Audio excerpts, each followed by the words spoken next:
بھائی میرا اپنی زمین میں مسجد بنانا، اب مسجد ویران ہے، مزار نماز نہیں پڑھتے، مسجد کو نہیں، اگر مسجد بنا دی اور نیت کر دی کہ یہ مسجد ہے، اس کو نہیں گرا سکتے۔ اللہ کی طرف سے گر جائے تو مرضی ہے، ورنہ اس کو نہیں گرا سکتے ہو، بلکہ تم گناہ گار ہوگے، اللہ کے گھر کو آباد کرو۔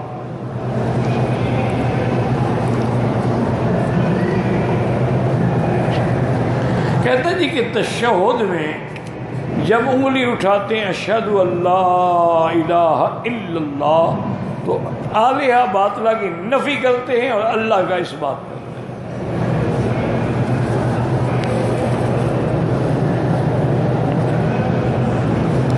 کہتے ہیں کہ ہم کھاد لوگوں کو 6 مہینے کی ادھار پہ دے دیں، وہ جائز ہے، یہ سود نہیں ہے۔ بات کو سمجھو، یہ کتاب ہے، میں نے کہا بھائی اس کی نقد قیمت ہے 10 ریال، 1 سال کی ادھار پہ لینی ہو تو 15 ریال۔ اب آپ نے سال کی ادھار پہ قبول گویا کہ 15 ریال میں آپ نے خرید لی، تو سود کہاں ہو گیا؟ سود تو یہ ہے نا کہ میں دوں آپ کو 10 ریال کہوں، دینا مجھے سال کے بعد 15 ریال۔ یہ سود ہے جو وقت کے بدلے میں پیسہ لیا جائے۔ یہ تو ہم ایک چیز ہے، اس کی قیمت بتا رہے، تمہیں قبول نہیں ہے نہ لو، اگر لے رہے ہو تو چیز لے رہے ہو، اس لیے یہ سود نہیں ہے۔ لیکن جو اللہ والے علماء ہیں وہ کہتے ہیں اس سے بھی بچو، کہ نہ بھی ہو تو شکل تو ہے نا، شکل تو بن جاتی ہے نا، اس لیے کبھی اسی وجہ سے بھی آدمی نہ پکڑا جائے، اللہ نہ کرے۔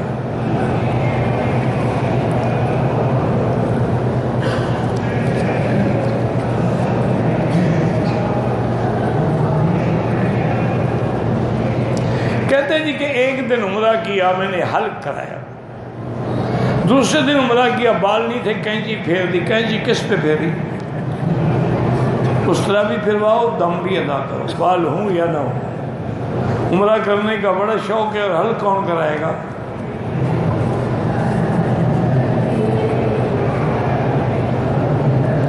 نماز میں، وضو میں مستحبات، یعنی بعض چیزیں ایسی ہیں کہ کرو تو ثواب ہے، نہ کرو تو گناہ نہیں۔ عام بندے کو بدعتی امام کا پتہ کیسے چلے گا؟ نہیں پتہ ہے تو اللہ قبول کرے، اب پتہ ہی نہ ہو تو بندہ کیا کرے؟ ایک یہ ہے کہ آپ اگر وہیں رہتے ہیں، آپ کو پتہ ہے کہ یہ 11ویں شریف کرتا ہے، کل شریف بھی کرتا ہے، یہ 7 جمعراتیں بھی کھاتا ہے، یہ قبروں پہ جا کے اپنا سجدہ بھی کرتا ہے، غیر اللہ کی نظر نیاز بھی دیتا ہے، پتہ ہے کہ بدعتی ہے؟ یہ کوئی چھپی ہوئی باتیں؟ 11ویں کا دودھ جو پیتے ہیں سارے محلے کا اکٹھا کر کے، اسی لیے تو مولوی موٹے ہو جاتے ہیں نا، کہ مفت کا دودھ ہے، اور وہ بھی خالص، چونکہ خراب ہو تو پیر صاحب ناراض ہو جائیں گے نا۔ انا للہ و انا الیہ راجعون، دعا کرو اللہ ہدایت۔ اگر تم نے پیر صاحب کے لیے صدقہ کرنا ہے سارا سال، پھر 11ویں کا کیا مطلب ہے؟ وہ ایک قصہ بنایا ہوا ہے کہ ایک بوڑھی کا بیڑا غرق ہو گیا تھا، اس کی برات ڈوب گئی تھی، بدقسمتی دیکھو کہ ساری برات ڈوب گئی، یہ بوڑھی نہیں ڈوبی، یہ بچ گئی۔ مطلب یہ پیر صاحب کے پاس آئی جی کہ ہماری برات ڈوب گئی ہے، آپ مہربانی کر کے اس کو دوبارہ زندہ کریں اور دریا سے نکالنے کا۔ اللہ کی بندی ہے، اللہ کے معاملات ہیں۔ انہوں نے کہا میں نہیں جانتی اللہ، میں آپ کے پاس آئی۔ تو پیر صاحب نے حکم دیا، اور بوڑھی کا بیڑا جو ہے کہتے ہیں 40 سال کے بعد نکل رہا ہے، یعنی پہلے بھی بوڑھی تھی 40 سال، پھر بھی بدبخت زندہ رہی۔ یعنی جھوٹ بولنے کا کوئی وزن بھی تو رکھو نا۔ انا للہ و انا الیہ راجعون۔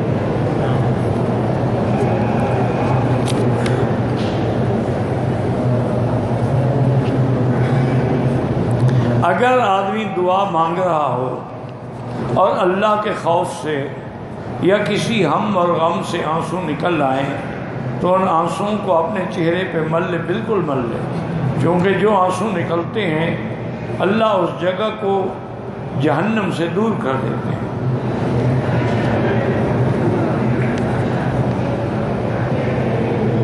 آنکھیں بند کر کے دعا مانگ سکتے ہیں، ہم مانگ سکتے ہیں، کوئی ایسی بات نہیں ہے، تاکہ آپ کو سکون اور اطمینان نصیب ہو، نظر ادھر ادھر نہ بھٹکے۔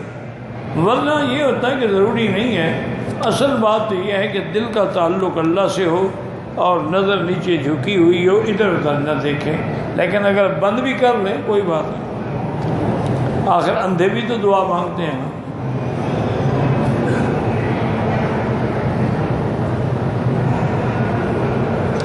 سنت مؤکدہ اگر نماز کھڑی ہو جائے، مثلاً ظہر سے پہلے 4 رکعت سنت مؤکدہ ہے، ہم آئے نماز کھڑی تھی، نماز میں مل گئے، تو یہ 4 رکعت قضا کرنی پڑیں گی، سنت مؤکدہ کی قضا ہوتی۔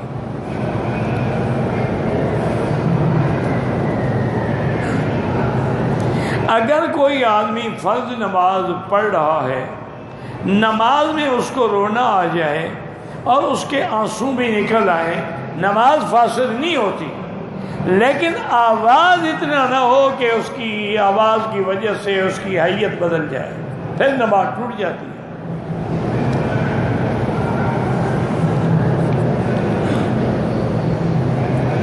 گھریلو حالات اور مشکلات سے دوچار ہوں، اللہ سے میرا بھائی دعا مانگا کرو، ایک تو استغفار پڑھا کرو، اور ایک اللہ کا نام ہے یا ذا الجلال والاکرام، یا ذا الجلال والاکرام، یا ذا الجلال والاکرام، چلتے پھرتے۔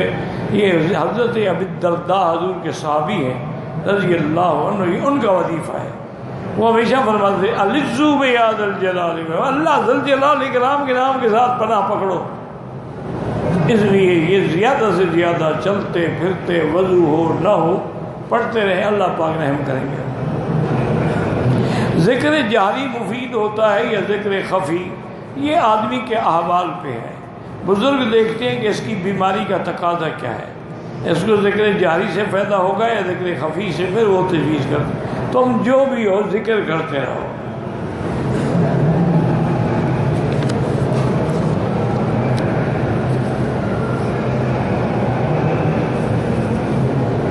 کہتے ہیں کہ یہ آدمی پردیس میں ہے، وہ تو سالگرہ وغیرہ منانا پسند نہیں کرتا، لیکن اس کے بیوی بچے جو ہیں وہ میکے میں جا کے سالگرہ مناتے ہیں، تو وہ گناہ گار ہیں، اور ان کو بھی تم روک دو، لیکن نہیں رکیں گے، تمہارا فرض ہے روکنا، اس کے بعد گناہ ان پہ ہوگا۔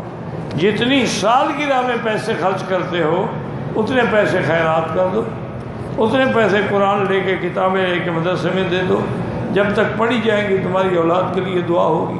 یہ کیا سالگرہ، یہ تو انگریزوں کی رسم ہے۔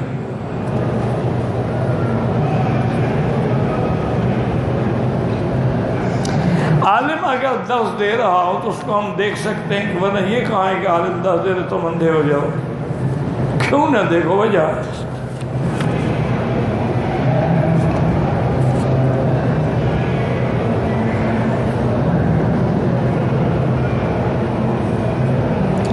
میرے والد نے دوسری شادی کی اور ہمارے سامنے اس کو 3 طلاقیں بھی دے دی، اب بھی اس کے ساتھ رہتے، وہ گنہگار ہے، اس کو کہو توبہ کرے، کیونکہ 3 طلاقوں کے بعد وہ عورت اس کے لیے حرام ہو گئی، اب جب بھی ملیں گے وہ زنا ہوگا، وہ نکاح نہیں ہے، نکاح ختم ہو گیا۔ کہتے ہیں ایسے آدمی کے ساتھ رہیں، بہتر ہے کہ نہ رہیں۔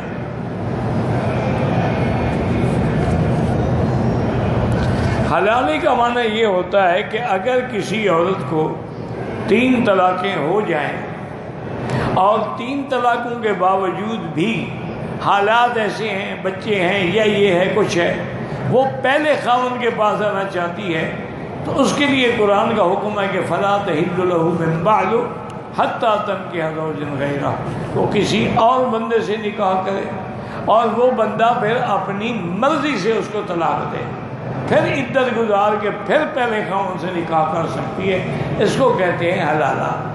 باقی یہ جو لوگ کرتے ہیں کہ چلو کسی کو کہہ دیا کہ 1 دن کے لیے یار نکاح کر لو، 1 رات بیوی بیوی رکھ لو، صبح کو طلاق، یہ حرام ہے۔ لعن اللہ المحلل والمحلل لہ، اللہ نے حلالہ کرنے والوں پر بھی اور کرانے والوں پر بھی لعنت بھیجی۔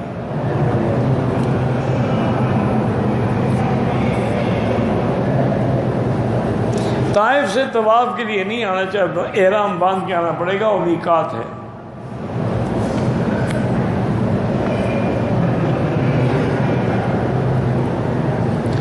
میرے ماں باپ انڈیا سے آئیں گے، دبئی سے آ کے پھر دوسری فلائٹ لے، ان کو دبئی سے احرام باندھنا ہوگا، جدے سے باندھیں گے دم پڑ جائے گی چونکہ میقات گزر جائے گا۔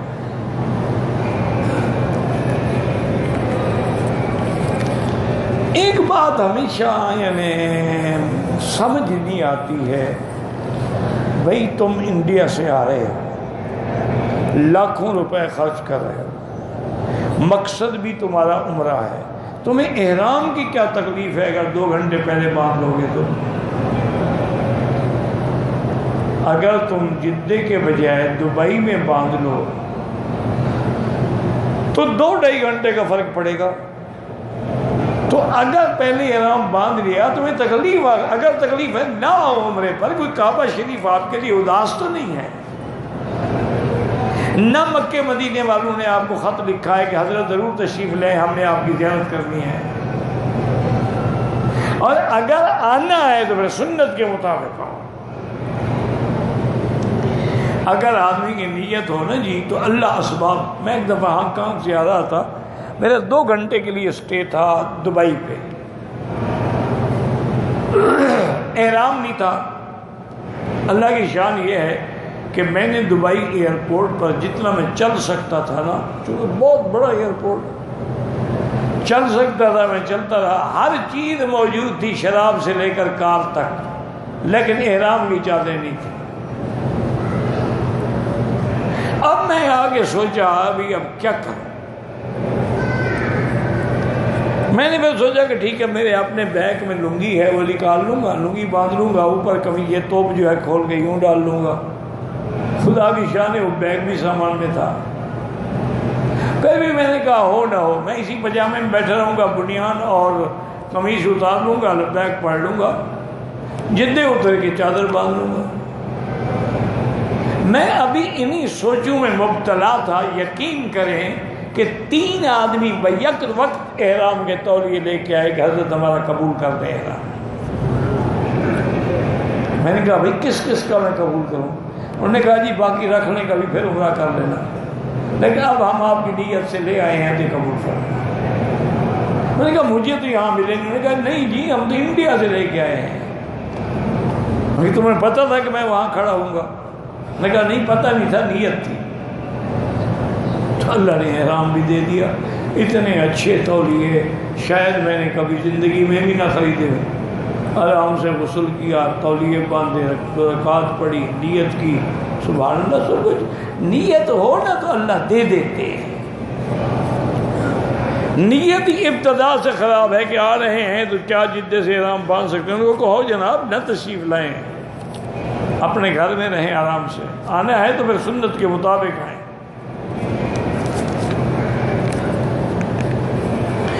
کہتے جی کہ یہاں حرم شریف میں ہر نماز کے بعد جنازہ پڑھتے ہیں، نماز جنازہ کا اعلان ہوتا ہے، میت امام کے آگے ہوتی ہے، تو ٹھیک ہے جب میت امام کے آگے تو کافی ہے، ضروری تو نہیں کہ ہم بھی آگے ہوں۔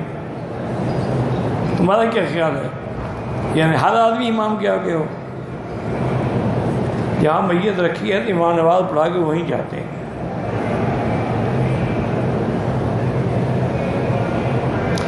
عقیق پتھر کا انگوٹھی پہنے، جو مرضی ہے پہنو، عقیق پہنو، زبردست پہنو، فائدہ شائدہ کوئی نہیں ہوتا۔ یہ سوچو کہ نفع ہوتا ہے، یہ نفع نہیں ہوتا۔ اگر نفع ہوتا تو پھر حجر اسود میں نہ ہوتا۔ حجر اسود سے قیمتی پتھر کوئی ہے جو جنت سے آیا ہے، حضرت عمر اس کو بھی کہہ رہے انک لا تنفع ولا تضر، نہ تم نفع دے سکتے ہو نہ نقصان دے سکتے۔ میں نے دیکھا حضور نے بوسہ دیا ہے تو میں بوسہ دے رہا ہوں۔ یہ عقیدہ نہ رکھو باقی جو مرضی ہے انگوٹھی پہنو۔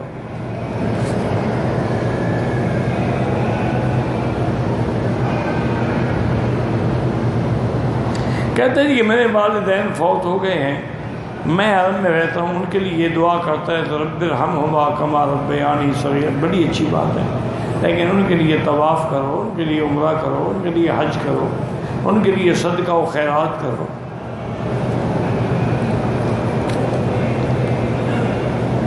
مسجد عائشہ سے عمرہ ہو سکتا ہے، حنفی شافی کا تو ہو سکتا ہے، باقی کا مجھے پتہ نہیں۔ ہندوستان میں ہمارے تبلیغی جماعت کے مرکز میں اختلاف ہے، اللہ اس اختلاف کو دور فرمائے۔ اللہم الف بین قلوبہم واصلح ذات بینہم واہدہم سبل السلام۔ یہ میرا بھائی اللہ کا نظام ہے، جہاں دین کی قوتیں ہیں وہاں شیطانی قوتیں بھی تو کام کر رہی ہیں۔ مکے میں رہتے ہیں، حج کر سکتے ہیں، قانون جانے تم جانو، جو عرفات میں نیت کر کے احرام باندھ کے جائے گا اس کا حج تو ہو جائے گا۔ واللہ اعلم۔ ربنا تقبل منا انک انت السمیع العلیم وتب علینا انک انت التواب الرحیم۔ اللہم انک عفو کریم عظیم تحب العفو فاعف عنا۔ اللہم انا نسألک العفو والعافیہ والمعافاة الدائمة في الدين والدنيا والآخرة۔